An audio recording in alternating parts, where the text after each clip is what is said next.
मोडनिंबे येथील मारुतीराव हरिराव महाडिक कला व वाणिज्य महाविद्यालयात मराठी भाषा गौरव दिन साजरा करण्यात आला।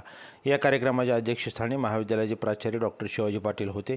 यावेळी डॉक्टर शिवाजी पाटील म्हणाले, भाषा हे संवादाचे माध्यम आहे। संवादामुळे माणूस जोडला जातो, परंतु सध्या परिस्थितीत संवाद हरवत चालला आहे, अशी खंत प्राचार्य पाटील यांनी व्यक्त केली।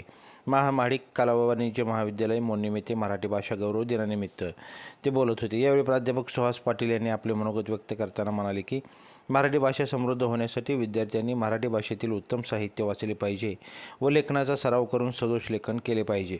प्राध्यापक पोपट भांगे यांनी मराठी भाषेतील अभिजित साहित्यावर भाष्य केले।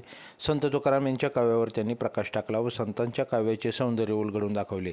या कार्यक्रमाचे औचित्य साधून कुमारी आरती मोरे हिचा उत्कृष्ट NSS स्वयंसेविका म्हणून सत्कार करण्यात आला, तर कवी अमोल खारे यांनी समाज जीवनावर भाष्य करणाऱ्या कविता सादर केल्या। या कार्यक्रमाचे प्रास्ताविक डॉक्टर प्राध्यापक वामन जाधव यांनी केले। सूत्रसंचालन प्राध्यापक निलेश माने यांनी केले। आभार प्राध्यापक डॉक्टर सुभाष गायकवाड यांनी मानले। राष्ट्रगीताने कार्यक्रमाची सांगता झाली। या प्रसंगी प्राध्यापक सचिन माने, प्राध्यापिका स्वाती बेलपत्रे, प्राध्यापिका हेमलता म्हात्रे, डॉक्टर संजय गायकवाड, प्राध्यापक हनुमंत पाटील आणि विद्यार्थी उपस्थित होते। लाईव्ह महाराष्ट्र झोन न्यूजच्या यूट्यूब चॅनलला सबस्क्राईब करा, तसेच आमच्या फेसबुक पेजलाही फॉलो करा।